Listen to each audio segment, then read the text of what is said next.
Hello. Uh, Let me start with a cup of coffee. That's good. This week you're going to be reading several poems. So I want to teach you how to read a poem. And I know that many of you don't like poetry or you've had bad experiences with poetry. Hopefully you won't have the same bad experience with reading these poems. I really do enjoy reading poetry. It is succinct, to the point, and it is so graphic. The imagery is just amazing. So enjoy this lesson. Let me get another cup of coffee, or a sip of a coffee. Okay, how to read a poem. First of all, read with a pencil. Always annotate. Think about circling important or striking words, repeated words, because those are important. Examine the basic subject of the poem. What is it all about? The title is always important. Consider it. What genre is it? In other words, is it some sort of a lyrical poem, or is it a dramatic poem, that kind of thing? So think about the genre.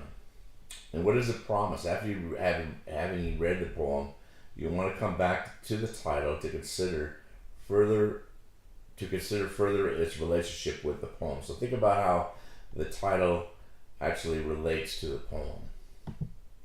What's your initial impression of the poem subject?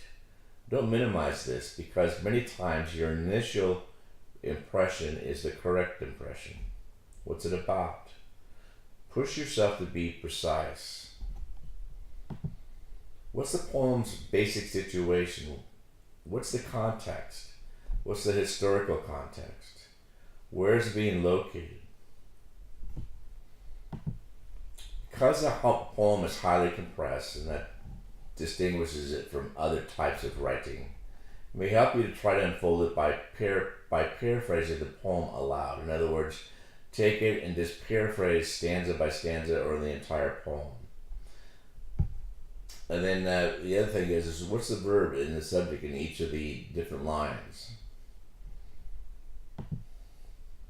Is the poem built on a comparison or analogy? For instance, woodchuck was an analogy. It was analogous to the Holocaust. So how is this comparison appropriate, and how are the two things alike, and how are they different? What's the author's attitude? Let me get another cup of coffee or a sip here. Is it serious? In other words, attitude is actually another word for tone. Is it ironic? Is it satirical? Is it humorous? And does the poem appeal to a reader's intellect, emotions, reason? Consider the context of the poem. Are there any allusions to other literary or historical figures or events? And how do these add to the poem? And what do you know about the poet? You may want to read some biographical material about the poet, because there are at times critical issues in their own lives that influence their writing of the poetry. Study the form. Consider the sound and the rhythm of the poem. Is there a metrical pattern? Is it iambic pentameter?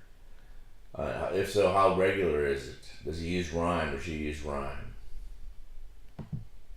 Are there divisions within the poem, marked by stanzas, by rhyme, by shifts? And why does the poet shift in perspective at times? How are the ideas in the poem ordered? Is there a progression of some sort? Is it from the simple to the complex? From the outer to the inner? From past to present? From one place to another? Is there any kind of a climax that you could recognize? Well, we talked a little bit about this in the beginning, what the genre of the poem is, what is it, and then what should you expect from such a poem? One way to see the action in a poem is to list all of its verbs. That's critical. So go back through and look at the verbs. Are there difficult or confusing words? If so, get a dictionary. Look those words up. A good poet uses language very carefully. As a good reader, you in turn must be equally sensitive to the implications of the word choice. What mood is evoked by the poem? Is it sadness? Is it happiness? How is this accomplished? Is the language of the poem abstract or concrete? How is this appropriate to the poem's subject? And does the poet use figurative language, such as similes, personification, metaphors, hyperbole, oxymorons, or paradox? Then finally, so what? What does it do? What does it say? What is it? What is its purpose? Okay, those are some things to keep in mind as you're reading these poems. Don't give up on them, and please read them more than once.